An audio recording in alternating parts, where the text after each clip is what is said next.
Good afternoon, ladies and gentlemen, our esteemed viewers at home.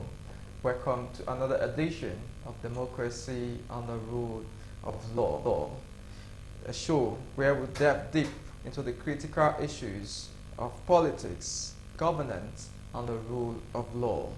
Welcome you to the year 2024.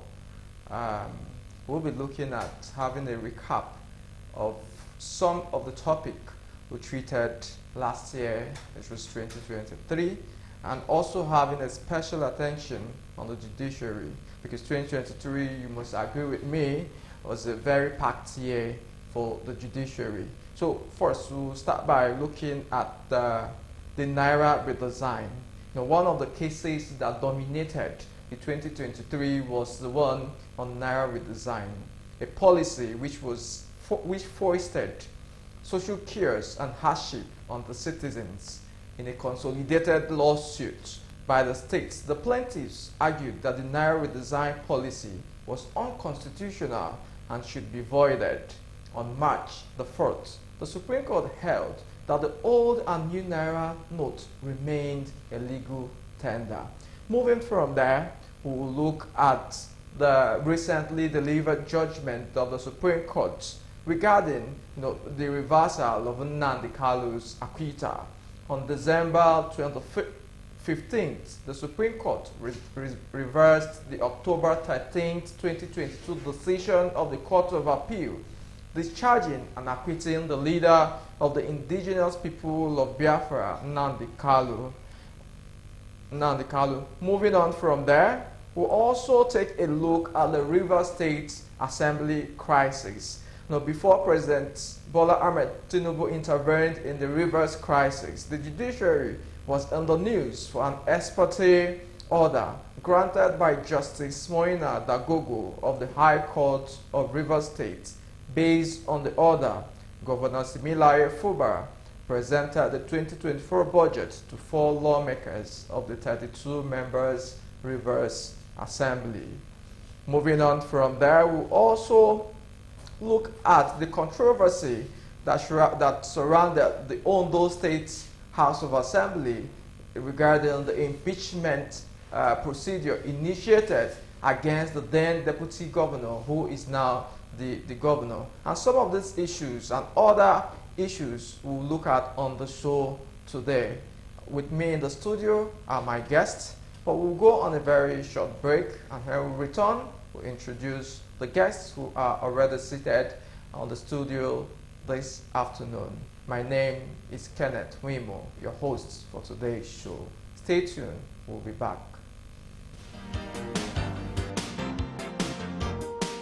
Star-dominated 2023 was the one on Naira redesign, a policy which fostered social chaos and hardship on citizens. In consolidated lawsuits by states, the plaintiffs argued that the Naira redesign policy was unconstitutional and should be voided. On March 4, the Supreme Court held that the old and new Naira remains legal tender. The Supreme Court slammed former President Muhammadu Buhari for disregarding an earlier order made on February 8 on the validity of the old notes by making a broadcast 8 days later that only 200 Naira notes were legal tender. The rule of law upon which our democratic government is founded becomes illusion if the president of the country or any other authority or persons refuses to obey the orders of the court, the Supreme Court said.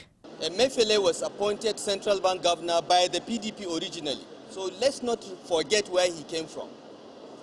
And he's the one that put this policy together to help the PDP win the 2023 general elections and deceive the president into thinking that it is possible to withdraw 2 trillion naira from circulation and reprint everything in 3 months. No country in the world history has done it. He deceived the president. He gave the president wrong information. The decision today has proven that Nigerian law is a respecter of no one, including Mr. President. Nobody can take the laws for granted and go scot-free. This is what it has proven today. One can describe the judiciary in Nigeria this year in one breath, sweet and sour. And why did I say this? There are a lot of good parts, but there are a lot more of knocks, on the judiciary in Nigeria. The most shocking incident in recent Nigerian judicial history was the July 25 brawl at the Federal High Court in Lagos, where ordered machine gun-toting DSS operatives were arrested in Emefiele after a tussle with officials of the Nigerian Correctional Center over who should retain custody of the bank chief. Emefiele was rearrested in the hallowed grounds of the court after Justice Nicholas Oweibo granted him bail for 20 million naira. The judge also ordered that Emefiele be remanded at the correctional center pending the fulfillment of the bail conditions. The court gave an order again to say that Emefiele should be remanded pending when he perfects his bail, should be remanded in the prison, correctional center. But this one would have expected that, having had that order of court, the DSS would vacate this place with immediate effect. DSS should hide his face in shame and come out and publicly apologize to Emefiele for defaming his reputation. He filed an expert application on the 7th of December 2022 that Emefiele is a terrorist and that he committed some financial crime of national security dimension. Now they have only succeeded in charging him for possession of firearms. That means he deceived the entire country, he misled the entire world, he labeled Emefiele a terrorist. Attainment of the constitutionally prescribed full bench of 21 justices at the Supreme Court with the nomination of 11 justices of the Court of Appeal and the elevation to the Apex Court in year 2023 is seen as a laudable development towards enhancement of justice delivery. Also, number of justices of the Court of Appeal rose by 9 in September 20, while 23 new judges of the Federal High Court were sworn in by Chief Justice Ariwola, raising the total number of the court's 7 judicial officers to 95. In the public space, many Nigerians have the notion that the judiciary does not measure up to expectations of being the last stop for the common man, and wish the judiciary could be more proactive, especially in the area of prompt justice delivery. That is another part of what I call systemic problem. Lack of proper infrastructure in the system for the judges to perform. Then another one is that the encouragement of technology, though technology has its own problem. Because as good as technology is, the same way it has some other bad aspect of it that are not favorable to the judicial system. The interest is not there, and there is no way there won't be delay. When the system is overclocked and they say they want to bring technology, where is the base? Where is the base for sustainable technology, communication, and to help the judiciary? In fact, when they try to introduce something like that in Oyo State, the FBI has to come protest because filing papers became process became a huge problem in Lagos. In fact, we are lamenting that it's even not better to go back to the stages of manual filing than all this e-filing, electronic filing. Some critical judgments were delivered in the year 2023, like sentencing of Dr. Femi Olaleye to double life imprisonment for the filing and sexual assault of his wife's niece.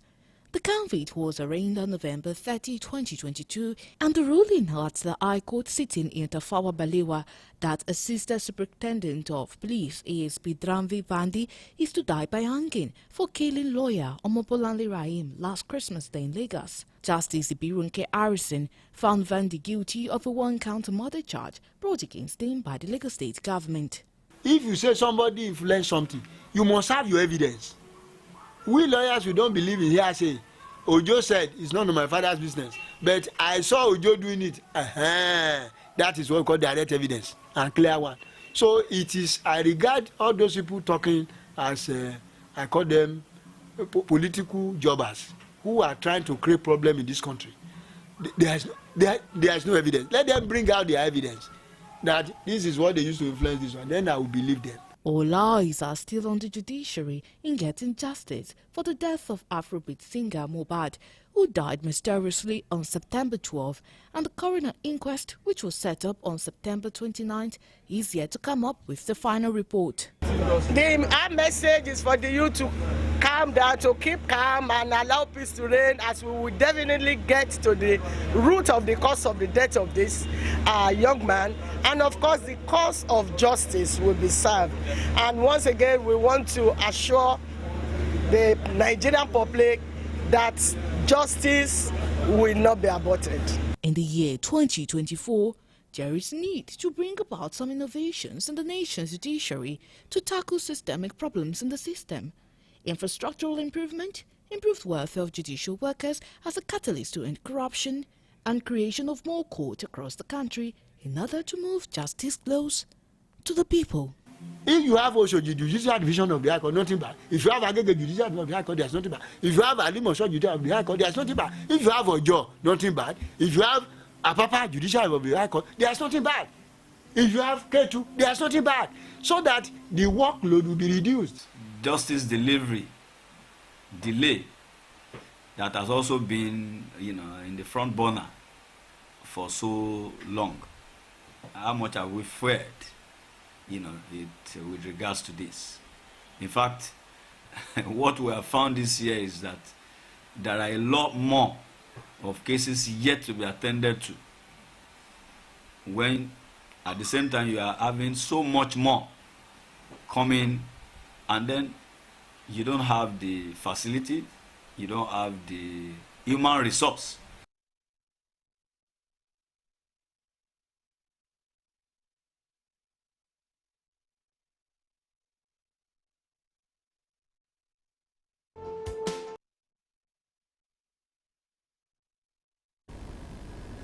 Welcome back.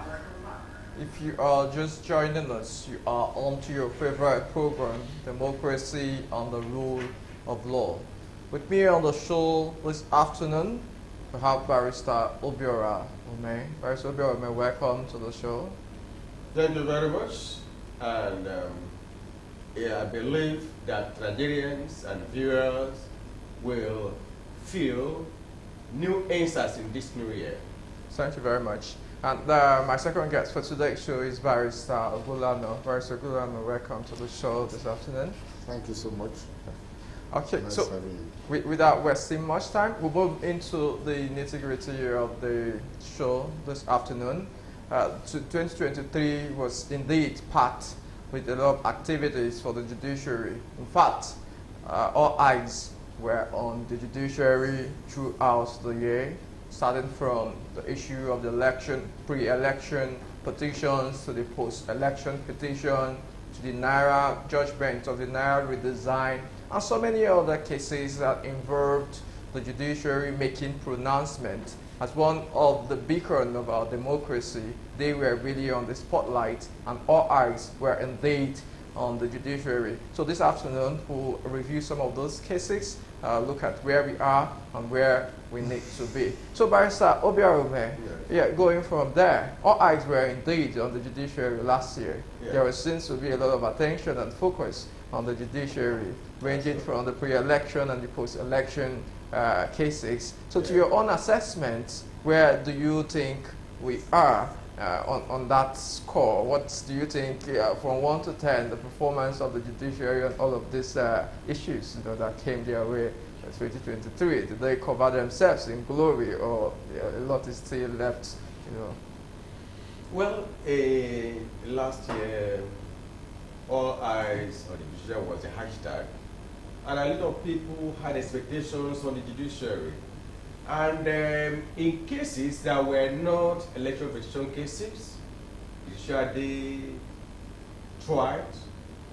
There were cases, for instance, the case where a lady lawyer was gunned down by a police officer. The case went to court, and at the end of the day, justice was served. That was also the case of the medical doctor, Pemi Olaleye, that was charged with rape. And at the end of the day, judgment was also delivered. And then the case of the Naira redesign, these are cases that have nothing to do with politics, so to say. Although the Nigerian case had a little connection with politics.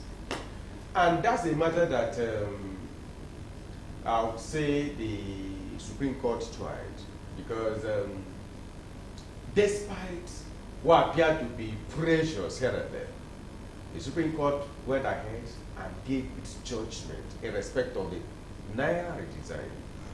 And at that time, the Supreme Court said that the old notes were to remain legal tender with the new notes. Surprisingly, the federal government, particularly the president, went and made a broadcast which had the effect of nullifying or voiding the Supreme Court judgment. Of course, the Supreme Court did not waste time in condemning such things, which we all know that in a democratic setup or institution, a country like Nigeria that vows to protect democratic principles and rules, the president and all those in authority are bound to obey court judgments and orders and decisions.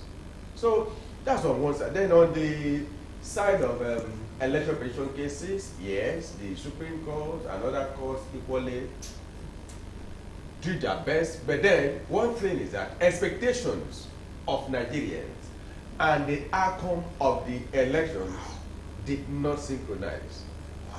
That may be expected in some cases, because we know as lawyers that the courts decide based on the evidence presented.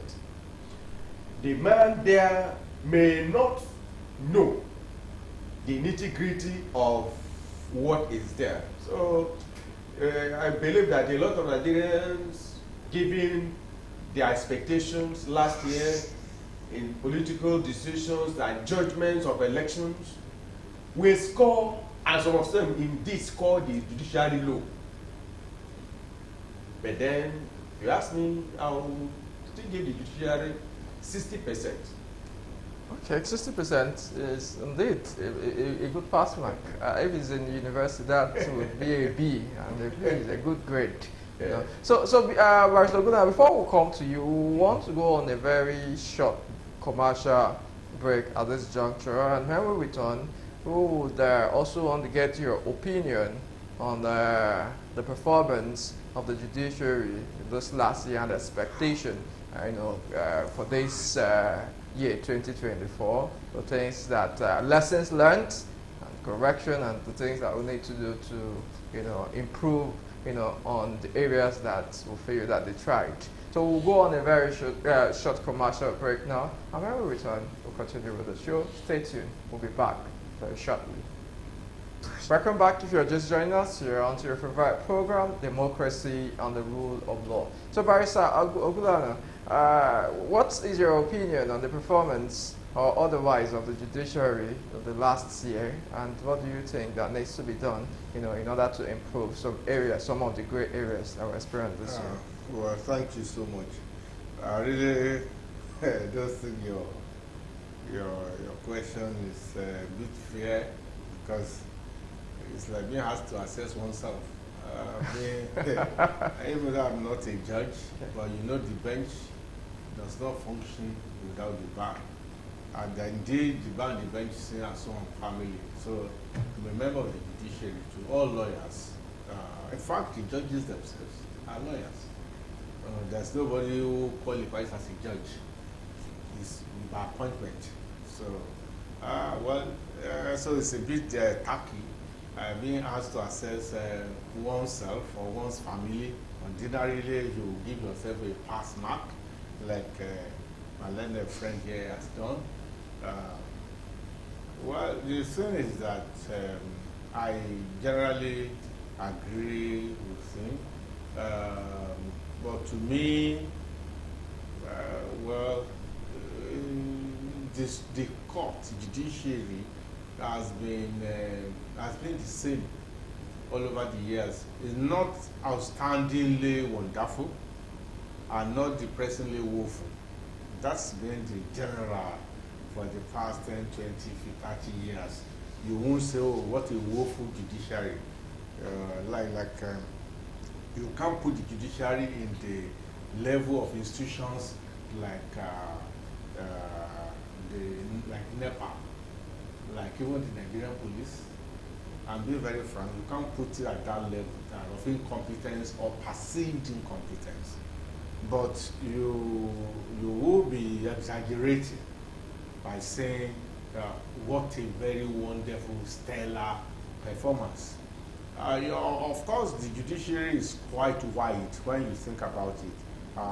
Wide in terms of even hierarchy, and in terms of the states. You have the very high courts like the High Court, the Court of Appeal, the Supreme Court, the Industrial Court, the Federal High Court, and then you have the lower grade courts like the magistrates, the customary court, and these are really closer to the people. And generally, my impression as a practitioner is that not only for 2023, as between individuals, private people, it will appear that the judiciary appears to be more functional or more reliable when you are talking of two unknown citizens against themselves, except the indices of corruption or systemic weakness, maybe shortage of personnel, all those kind of things. But generally, you won't have too much of apprehension when it comes to all these individual, private people, but when it comes to big people, when you want to talk of government institution or where government said to have interest or political parties, electoral matters, and that's not only the problems of the judiciary itself, but like he said, the methods of work in the judiciary. Look at the political cases. Generally, elections are hotly contested in Nigeria, and many times, especially the gubernatorial and presidential elections, especially the presidential elections, there's a tendency to believe that the INEC did not do the right thing, and so the wrong persons, not just this year, over, except for the Jonathan time when they didn't contest. Even that time, there was the belief that there was an imposition of Buhari to emerge as president. So now, when you have that kind of expectation, because when you have a situation of 50-50, 55-45, you know, margin is close. So you now have a case you have to go to court. And then the court is not like a court of public opinion. It's a court of laid down procedures, rules that have been established before the incident. Now, how to go through those rules, given the time, for example, the limitation of time, 180 days. You have to prove your case. And you are talking of a presidential election all over the... Before you even assemble your evidence through your witnesses, present them and all that. All the formality, what the average man on the street cannot really appreciate. So it will now look as if the judges are biased. Whereas it's the odds that are stacked. Let me give you what I'm trying to say at a very simple level. For example, if somebody is being tried at magistrate court, that accused person, at least in southern Nigeria, ordinarily have an inbuilt advantage. Why?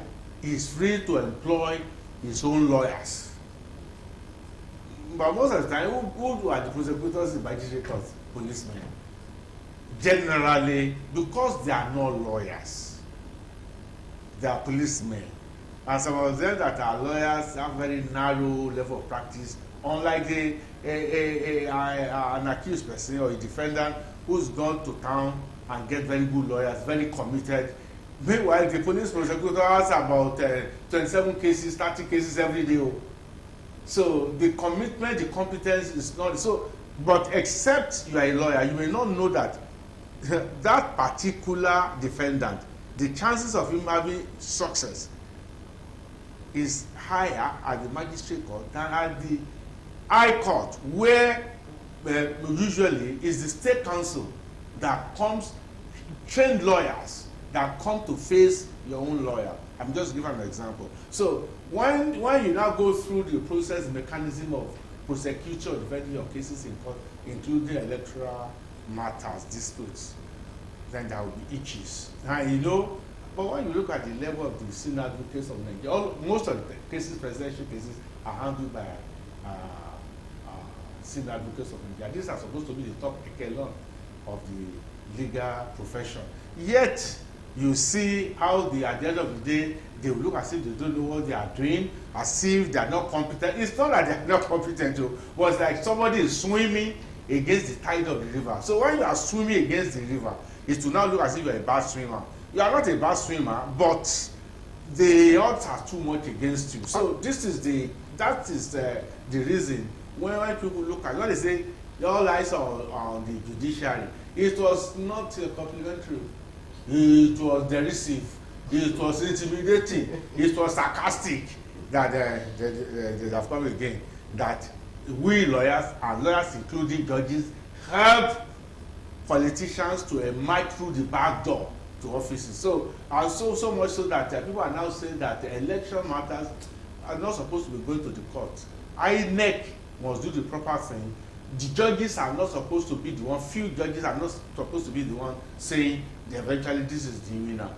The winner must be decided through the vote, through the ballot on the street. So, and you know, there are a lot of one or two scandals, and then the issue of judges' relatives becoming judges too. You know, these are, and then look at the indictment by the retired Supreme Court Justice, yes. The second in command, so to say, if you can use that language as number 2 in the hierarchy. He resigned, and I've forgotten the Honorable Justice's name now. But it was a very severe and very bitter self-criticism of the institution.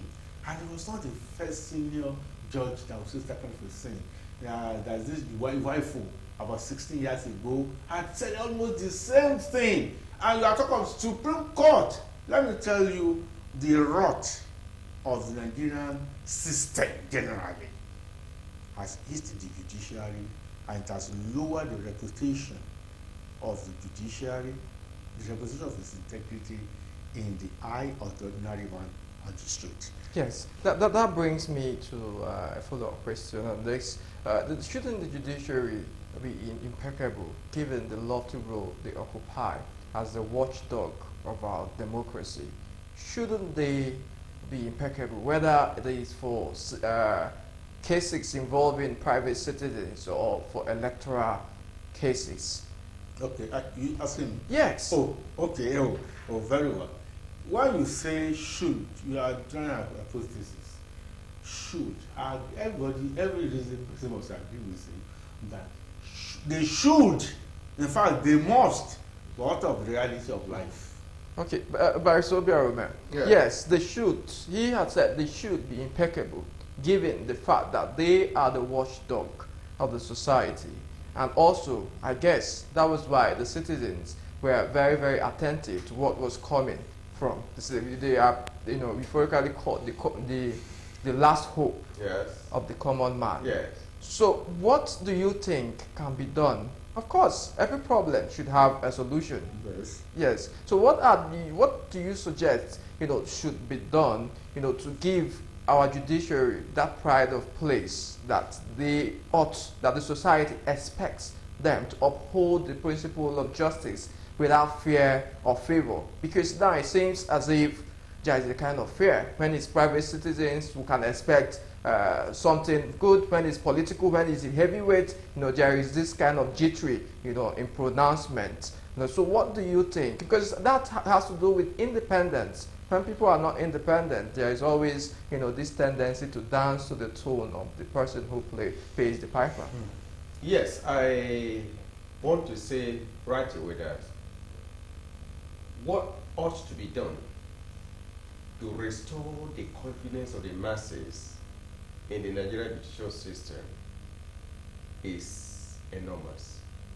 But every task has a reduction once it is commenced. Like my learned brother and friend here mentioned, Justice Waifo, 16 years ago, like a prophet, a saw And he said that what he was seeing then was a very bad image of the Nigerian judiciary. And that he prayed that it will not manifest, because he was seeing signs that were not good signs of a situation where people will no longer hold the judiciary in its high esteem, signs of politicians invading the judiciary and making a mess of the judiciary. In fact, when he said that, about 3 newspapers had an editorial on that. And today, what we are seeing is a clear indication that he saw tomorrow in his prediction. Today, if you ask the average Nigerian what he thinks about the Nigerian judiciary, without missing words, the person, most of them will say, well, that they don't believe in the judicial system. They believe that there are shortcuts here and there. So I think the first thing is, one, in the issue of appointment of judges, let there be more transparency in the appointment of judges.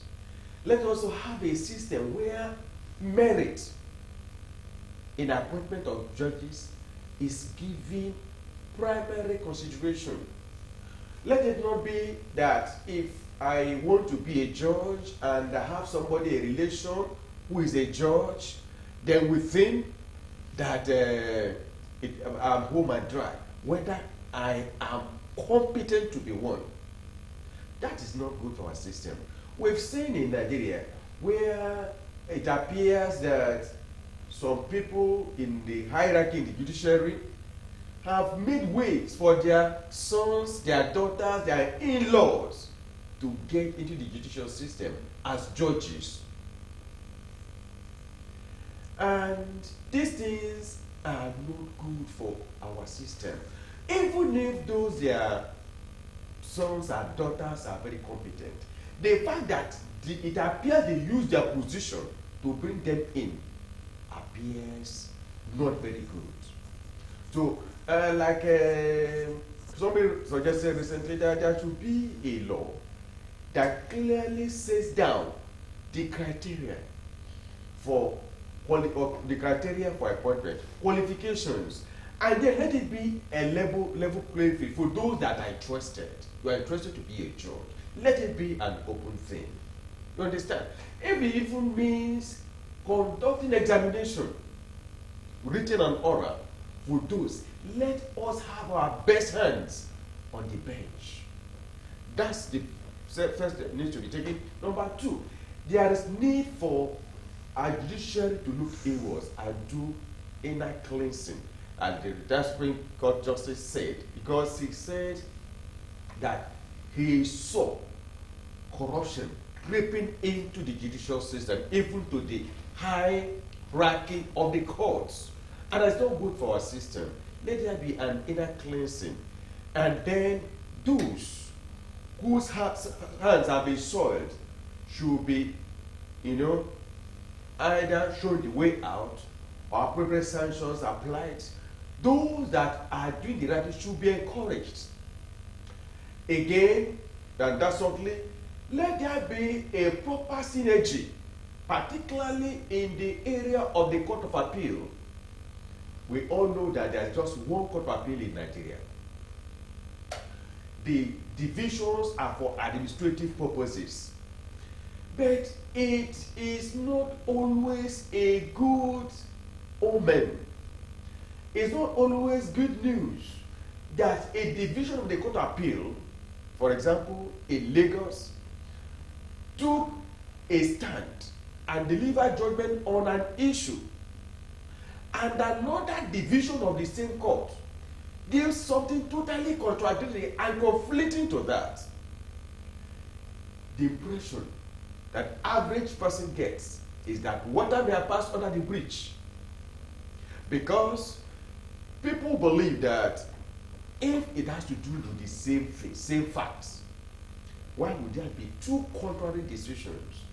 And this has been more rampant in election petition cases, where, for example, some courts have held that the color of the biro used by a candidate in completing the form was not material, doesn't matter. And another division of the same court saying no, that by not using the prescribed color of the biro, that you have done something that's not consistent with the electoral laws. Now, those people outside there, they are politicians, they are not lawyers. One has used the same type of biro and is allowed, is form validated and everything. The another person has been shown the way out. Okay. He will go home thinking that he has been shortchanged, that they are not being given justice.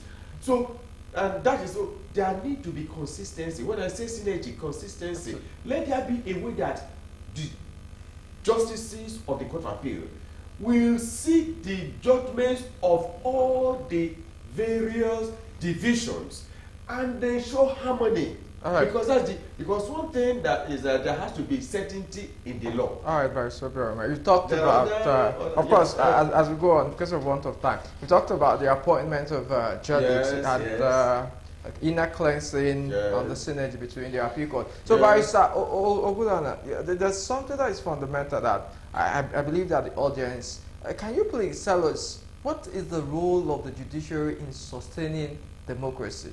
Because the judiciary seems to be an important element, in every democratic nation. Because it seems that there is a misconception, or probably, I want you to give us an explanation. What is the role of the judiciary, in sustenance of democracy? In fact, let me tell you, it's not that it seems. Judiciary is the pillar, is the foundation, is the essence of democracy. But when you are talking about judiciary, you are talking about justice, and you are talking about social justice, and you are talking about law and order. The administration of justice affects law and order in society, and essentially the idea embedded in democracy is about equality of man. Democracy is a rebellion against aristocracy, against monarchy, against the tyranny of any other form of governance devised by many. And so when you say one man, one vote, what are you talking about? You're talking about liberty. When you're talking of equality of franchise, so somebody may be a beggar, but is a citizen. Somebody may be a vulcanizer, but is a citizen. And somebody may be a billionaire at Dangote, is a citizen, and they have equal votes. That particular central theme of democracy, the idea that you are no longer subject, but citizens.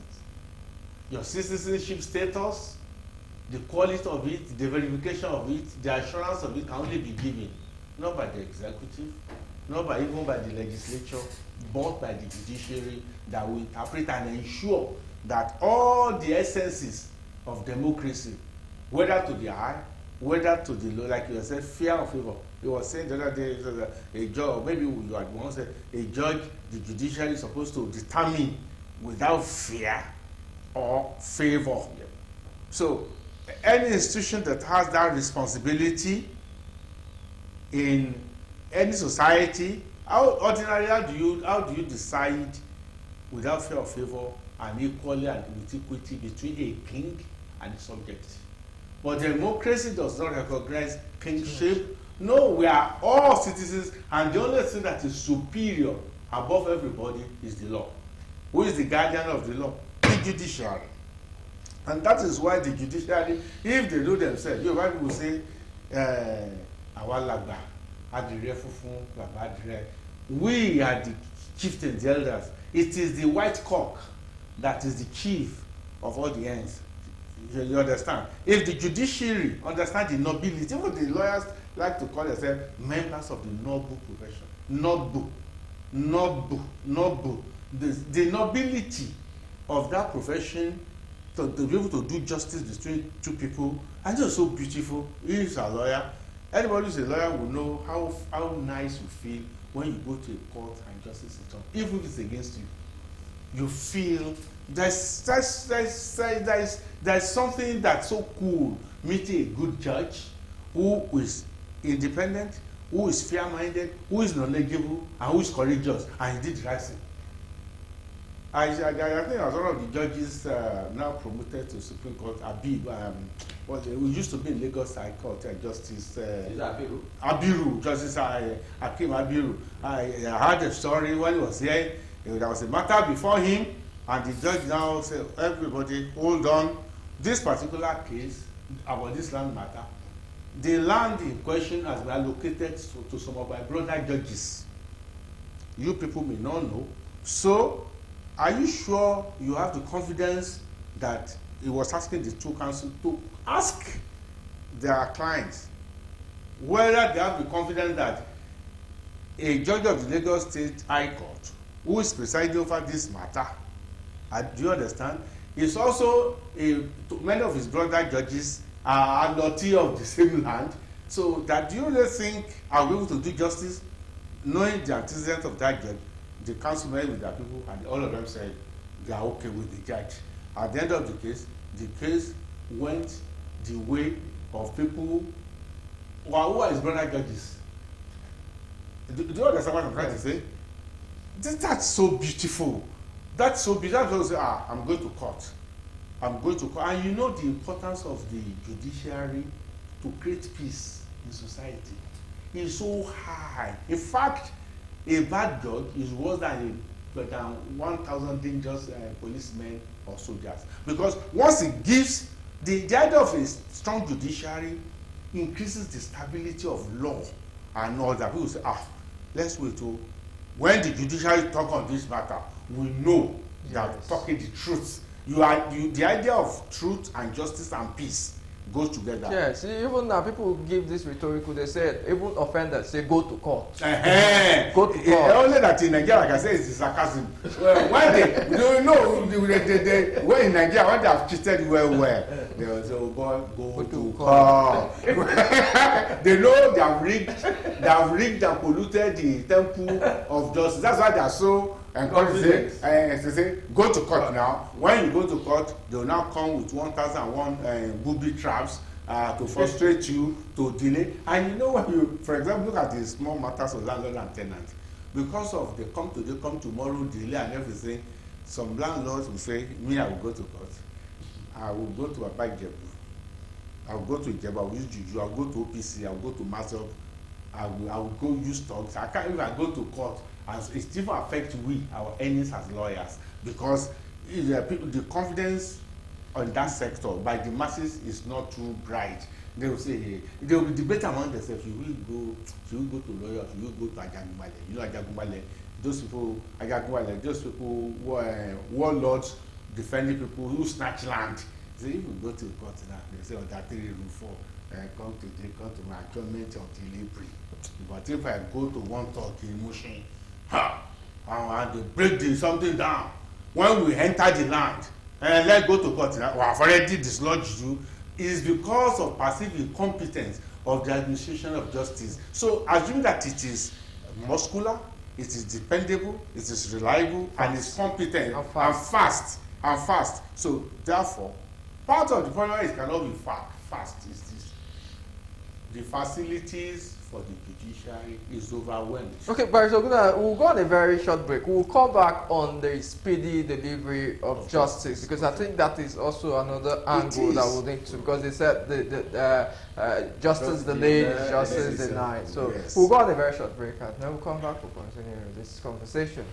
Back, if you're just joining us, you're on to your favorite program, Democracy and the Rule of Law. Okay, so Barrister Obiora, since we are focusing on the issue of judiciary, of course we had some beautiful cases which, you know, we can confess that the judiciary, the Naira redesign is one of the examples, you know, of when the judiciary actually came to the rescue of the Nigerian people and said that the naira should still be the old naira should still be in circulation. And we also saw the speedy trial of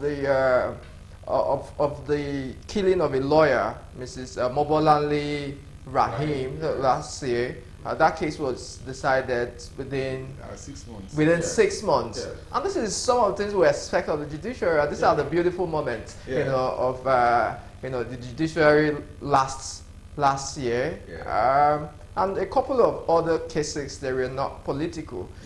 So that brings me to the issue of speedy delivery of judgment, because some people have argued that probably because the deceased was a lawyer, and that was why the trial was so speedy, within 6 months. And we have said if the judiciary can come up with a decision in a murder case for 6 months, why shouldn't they replicate whatever they, did on other cases? So, what do you have to say? Because justice delayed, is justice denied in the issue of speedy dispensation of justice. I agree, entirely that justice delayed is justice denied. However, we still need to balance the equation, because the Supreme Court has said that delay is not denial. Now, everybody in Nigeria, and in fact the whole world, wants to see a judiciary where cases are decided on record time. Because one of the things that put people away from going to court is the delay. There was a particular case of the Mogaji, where the case lasted for more than 20 years on an interlocutory appeal that went to the Supreme Court. After 20 years, it went back to the High Court for them to go to substantive matter. But if people have justice that could be delivered within record time, more people will be ready to go to court. Now, what do we do? I think in Lagos State being a pace setter, a pathfinder in many areas, they've made provisions for the necessary equipment and machinery to ensure quicker and fair dispensation of justice. As in automatic recorders you have in the courts, especially the high courts. Before now, judges write in long hands, but today there are automatic recorders that record what the witnesses are saying. The judge will only to do to listen. And then, of course, there have also been attempts to, explore other areas, especially in civil matters, where people are told to, okay, explore options like settlement, write reaction letters, reaction notices, write letters demanding for whatever you need from the opposing party, and if there's no response, to a reminder before going to court.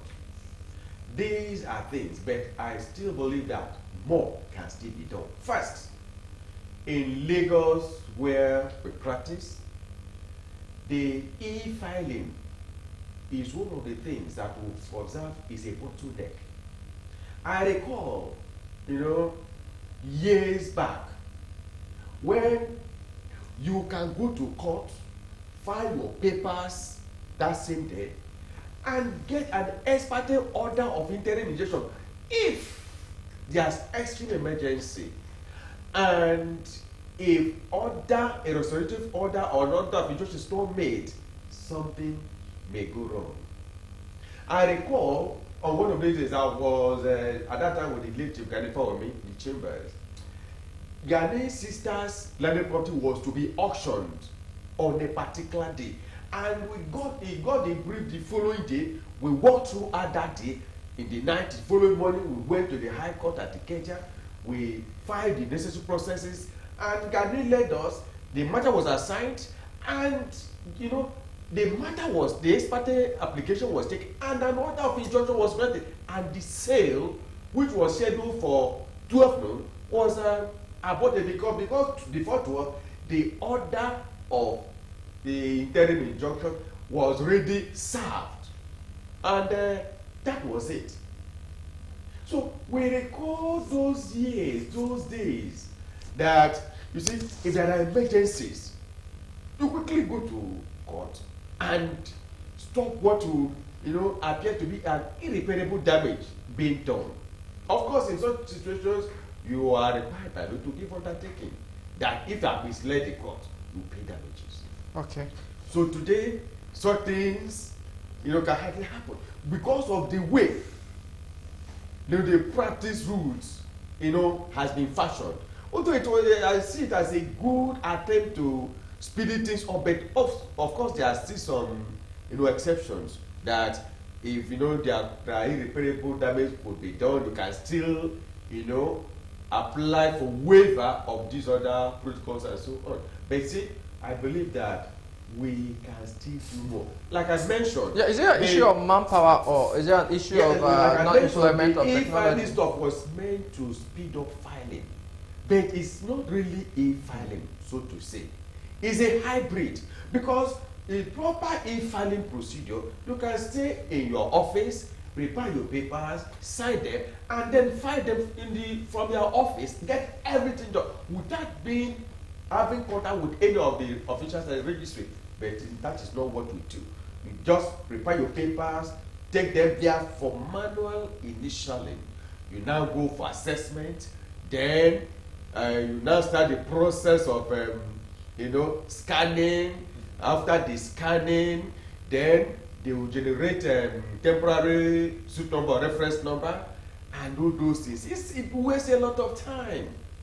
Although at the NBA meeting it has been raised and they say they are going to look into it, but something really needs to be done because some people, guess what, these days you go there, you see long line. People will be waiting from morning till afternoon or even towards the closing hours of the day just to file a process. So something needs to be done concerning that. In fact, some lawyers have been saying that it's better to revert to the manual. I think technology is a new way to. Yes, to apply the correct technology so that when you say you are doing e-filing, let it be proper e-filing.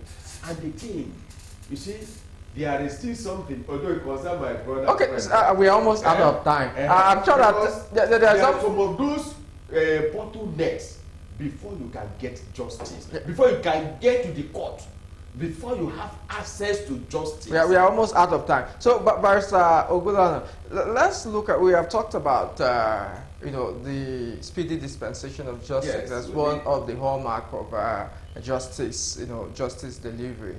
So, what do you think that can be done to ensure, one, that justice is dispensed without fear or favor?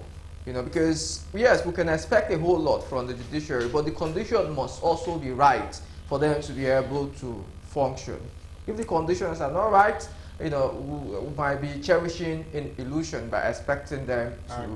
I agree with you. The first thing really is to have a resync. We have to accept that we are underperforming. The judiciary has to, both the bar and the bench, we have to really accept and have a rethink and provide leadership in society. Then too is that the judiciary is understaffed. Lagos, that is the space center, has only about 70 judges in a city of 22 million people. High court judges. They are just simply not enough. The sheriffs are even lower. So you can't operate that level. Of course, even the technical support staff, registrars, they are not enough. This is the truth. Unfortunately, there's no time. If we want a better judiciary, the government must really deliberately want to improve. That's executive. But here, these politicians, they don't want a viral judiciary. All right. Thank you very much for that beautiful thought. Mr. Obira, can we just get in 30 seconds your last word? Yes. The union of every Nigerian is a better judicial institution, speedy delivery of justice, and I believe it is possible. All we need to do is to get committed to it. I recall just now a case that I initiated within a week. I commenced and concluded the case in Lagos High Court, Ikeja District Division. I got judgment. All right. But that can no longer be possible today. All right. Thank you very much, Barrister Obiora, and thank you very much. This is where we draw the curtain for today. Join us again, same time, same station next week, Sunday, where we'll have another beautiful episode on democracy and the rule of law. And also do not forget to follow us on our social media pages, handles, for updates and comment and review, because we always check your comments, to improve our and also to improve our delivery. Thank you very much for sticking around. See you next week.